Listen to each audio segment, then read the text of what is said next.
pessoal, como que vocês estão? Eu espero que esse vídeo encontre vocês muito bem. Aqui é a Rê de volta para mais um vídeo nesse mês de setembro, com vídeos todos os dias aqui no canal. Se você tá chegando aqui no canal por esse vídeo, seja muito bem-vindo ou muito bem-vinda. Te convido para já aproveitar e se inscrever, ativar o sininho aqui embaixo para receber as notificações dos próximos vídeos aqui do canal. E também aproveitar e assistir os últimos vídeos que foram postados por aqui, porque nesse mês estamos tendo vídeos todos os dias, então tem muito conteúdo aí pra vocês assistirem, consumirem, muita recomendação de livro também pra vocês pegarem nos últimos vídeos. Hoje, então, eu vou conversar sobre coisas que eu detesto em livros. Gente, assim, eu me considero uma pessoa muito positiva quando se trata de livros, porque eu evito ficar falando de livros que eu não gosto, porque na minha cabeça, sinceramente, não faz sentido. Tipo, pra mim não tem lógica eu ter um canal de recomendação de livros, daí eu sentar aqui pra falar sobre livros que eu não gostei, sabe? Então, quando isso acontece, quando um livro não funciona bem comigo, geralmente eu só comento com vocês no vídeo de leituras do mês que o livro não funcionou, explico o porquê que não deu certo pra mim e bola pra frente. Eu não vou sentar aqui na frente da câmera pra gravar um vídeo sobre um livro que eu não gostei, porque isso não faz sentido. Então sim, esse é o tipo de coisa que eu não tenho costume de fazer aqui no canal, quem acompanha há algum tempo já reparou aí. Mas hoje não, hoje a gente vai sentar aqui pra conversar sobre coisas negativas que eu, Renieri, tenho com relação a livros. E daí o meu objetivo não é focar só em história, em desenvolvimento de trama, em personagem. Eu quero falar também sobre o objeto livro, sabe? A coisa física, enfim. Eu listei 10 coisas aqui que eu me lembrei, provavelmente depois vou me lembrar de mais, mas vamos lá, vamos pro vídeo. Uma das coisas que eu mais odeio em livro, especialmente nos livros de romance, são as personagens com a baixa autoestima. Gente, isso assim, olha, já passou o tempo, entendeu? Ficou lá em 2010 com Bella Swan, acabou. Acabou, a gente não precisa mais desse tipo de trama com personagens que têm baixa autoestima, seja com relação à sua aparência, seja com relação a duvidar da sua capacidade, duvidar do seu trabalho, duvidar do que ela quer pro futuro, tipo, não, assim, chega, não, acho que não precisa mais, sabe? A gente já passou da época de avançar com relação a isso, de parar de trazer esse tipo de personagem, porque não agrega em nada. É sempre uma ladainha, é sempre uma chatice, porque vamos combinar que enche o saco ficar o tempo todo lendo sobre como essa personagem se menospreza, sabe? É péssimo. E geralmente isso tá atrelado a um mocinho, um galã da história, que não enxerga nada disso na garota, começa a enxergar ela de outro jeito que ela não se enxerga, e daí ela começa já a entrar naquela, sei lá, naquele parafuso na cabeça, aquela síndrome do ai meu Deus do céu, ele é bom demais pra mim porque eu sou um lixo.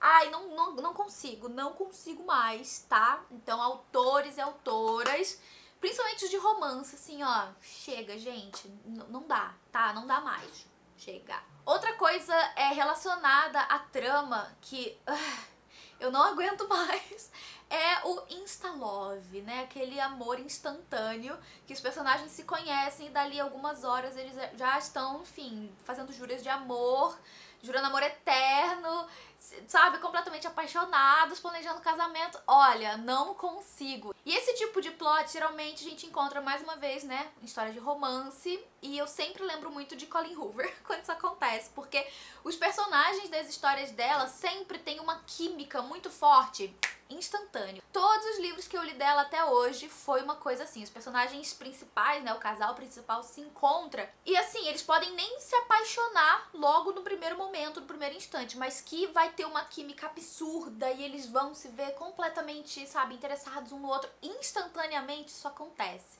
E eu não consigo mais, assim, eu fico realmente incomodadíssima quando eu vejo isso. E, sério, não sei, assim, é uma coisa muito improvável, sabe? Tudo bem que a gente tá lendo um livro, né, que não é a realidade, mas faz sentido que relacionamentos amorosos se aproximem da realidade um pouco? Eu acho que faz sentido, visto que nós somos seres humanos e a gente, não sei, a gente sabe da dinâmica social da coisa, a gente que já passou por isso sabe como as coisas funcionam. Não existe isso, gente. Não é das coisas mais naturais, assim, de se acontecer, sabe? Você conhecer uma pessoa e você instantaneamente ali já tá, sabe, não sei, trocando confidências e conversando com a pessoa e se apaixonando por ela ali no momento que você se conhece. Vocês podem até achar que eu estou errada, mas eu acho que leva, pelo menos assim, uns 2 ou 3 encontros pra você ter certeza de que aquela pessoa realmente captou a sua atenção, o seu interesse, né? Porque, gente, em 1 hora, em 2 horas, assim, não dá pra você tirar coisa suficiente da outra pessoa pra ter certeza de que ela é uma pessoa interessante pra você. Então, assim, essa é a minha opinião, tá? Não gosto, detesto, não tenho mais paciência e é isso. Outra coisa que tá muito relacionada a livros de Colleen Hoover e que eu odeio é a síndrome da personagem diferentona. Tanto a menina quanto o menino. Os livros da Colleen Hoover também tem muito isso. A começar pelos nomes, e aí vai indo com a personalidade também, né? Que é uma menina muito diferente, ou então é um carinha muito diferente, que tem uma vida muito diferente, que tem gostos diferentes. John Green também tem muito isso. E é uma coisa que eu não gosto, mas que felizmente eu não tenho tido mais tanto contato nas minhas últimas leituras. Acho que porque eu tenho lido menos livros assim, sabe? Menos romances jovens, digamos, sabe? Jovem adultos, enfim. Eu não tenho lido tanto assim, mas eu acho que se eu voltar a ler, é muito provável que eu encontre isso com mais frequência, sabe? Sim, pra mim não funciona, não dá certo. Eu acho muito forçado, sabe? Criar uma personagem irreal, assim, muito fora da realidade, muito distante do que, não sei, sabe, uma pessoa normal, você ou eu, enfim, não dá certo. Ainda sobre questão de trama que tá muito presente, mais uma vez, em livros de romance, que eu odeio, é a falta de comunicação. Gente, a falta de comunicação em livros de romance, pra mim, é uma forma fraquíssima que o autor ou a autora encontram pra trazer certo drama pro final da história, sabe? Não conseguiu pensar em nada melhor, nada mais elaborado, nada mais interessante, mete ali uma falta de comunicação pra fazer o casal, né, principal ali parar de se falar, se separar, terminar, ficar meses separados pra depois se reencontrarem e entenderem que tudo não foi uma falta de comunicação, que eles podiam ter resolvido tudo muito tempo atrás, que perderam muito tempo, sabe? Assim, não, gente, deu já disso também. Isso é outra coisa que pra mim ficou lá em 2010, sabe? Hoje em dia eu acho que tá ainda mais comum o que? A terapia. As pessoas estão procurando mais se conhecer, as pessoas estão mais entendendo, né, cada vez mais a importância da comunicação, da conversa, de expressar os seus sentimentos, de expressar o que você não está gostando. Então essa coisa da falta de comunicação pra mim é péssima, assim, é uma coisa fraca pra criar um drama que não conseguiram pensar nada melhor, sabe? Então pra mim também já tá passado. Também odeio quando em algum livro, seja de romance ou de qualquer outro gênero, existe uma justificativa pra alguma coisa e essa justificativa não é desenvolvida, ela simplesmente surge na trama do nada pra explicar alguma coisa. Cara, isso me deixa irritada. Isso pra mim deixa claro que a trama é fraca, que ela não tem um bom desenvolvimento, que essa trama não foi bem trabalhada, sabe? Porque simplesmente surge do nada uma justificativa só pra justificar uma coisa, sabe? Só pra explicar uma coisa pra não ficar aquela coisa no ar. E daí isso aparece e tudo bem. Você não sabe de onde veio, de onde surgiu, por que tá ali. Acaba que o único objetivo de aquilo tá ali é pra justificar alguma coisa, sabe? E me irrita. Me irrita e eu já vi isso em vários gêneros, não só nos romances, já vi em suspense também e não gosto, detesto. Isso tá muito relacionado também com as soluções mágicas, quando, principalmente em livros de thriller, né, de suspense, assim, romance policial, investigativo e tudo mais, aparece uma solução mágica que do nada vai resolver os problemas das pessoas. Eu lembro de ter isso muito vívido, né, ter essa sensação muito vívida quando eu li As Outras Pessoas, da C.J. Tudor, porque o final do livro foi só resolução de problema que ela, assim, não sei, convenientemente colocava ali vários flashbacks, sabe, pra explicar alguma coisa. Tá meio que parecido com a questão da justificativa, mas no caso aqui é uma solução mágica, porque o flashback surgiu ali magicamente pra explicar uma situação que tá acontecendo no presente, pra explicar certa atitude do personagem que aconteceu no presente. E pra mim, mais uma vez, isso me traz uma impressão de uma trama fraca, uma trama que não foi bem desenvolvida, que não teve muitas coisas ao longo de toda a história que trouxesse esse esclarecimento e que daí a autora ou o autor, porque precisa explicar uma coisa, enfia ali uma solução mágica, que nesse caso aí foi o flashback, né? Eu tive uma sensação parecida recentemente também com o Menino do Bosque, porque o final do livro, bem pro final assim, quando todas as peças se encaixam, me pareceu muito uma situação assim também de solução mágica, sabe? A solução mágica nesse caso foi um personagem explicando todas as pontas soltas, sabe? Durante toda a história. Tipo, a resposta disso aqui é por causa disso, porque fulano fez isso e ciclano tava junto com fulano, que também conversava com ciclano, e que daí bolaram toda essa situação pra poder resolver isso daqui. Foram assim, umas 2 páginas, eu acho, se não mais, atrás desse próprio personagem, tipo, ligando os pontos, sabe? Conectando os pontos, assim, pra dar essa explicação de todo o plot com essa solução mágica. Não funcionou pra mim, não gostei, não gosto de soluções mágicas em livros, porque pra mim dão a entender de que as tramas não foram bem desenvolvidas e que elas foram fracas, então não gosto. Agora voltando pra mais um plot muito simples de ser encontrado em vários livros de romance. E que eu, assim, eu não vou dizer que eu odeio, que eu detesto, mas eu acho que eu já tô cansada, sabe? Eu já li tanto desse plot em livros, especialmente de romances, que assim, mais uma vez eu acho que já deu, que os autores e as autoras podem, sei lá, desenvolver melhor a criatividade e trazer outras problemáticas pros livros, né, pras vidas dos personagens, que é, finalmente falando, o plot do passado problemático. Tipo assim, todos os personagens de Colleen Hoover, mais uma vez falando sobre essa mulher, todos os personagens dela parece que têm um passado problemático, que tiveram algum drama na vida, ou então, não sei, alguma coisa que realmente marcou esses personagens e deixaram eles quebrados, ou então deixaram eles muito abalados, e assim, parece que em vários livros de romance jovens não tem uma pessoa com uma vida normal, sabe? Parece que todo mundo teve um problema na vida. E assim, eu não tô querendo dizer que a vida é um campo florido com arco-íris e borboletas voando, sabe? A gente tem problemas na vida, todo mundo tem problemas na vida. Mas parece que, assim, a maioria dos plots de romances jovens vão trazer pessoas quebradas, pessoas que estão, não sei, fechadas dentro de si por causa de algum trauma da vida. A impressão que eu tenho é que parece que tem pouquíssimas pessoas com uma vida normal, sem traumas, sem dramas, sem problemas pra resolver,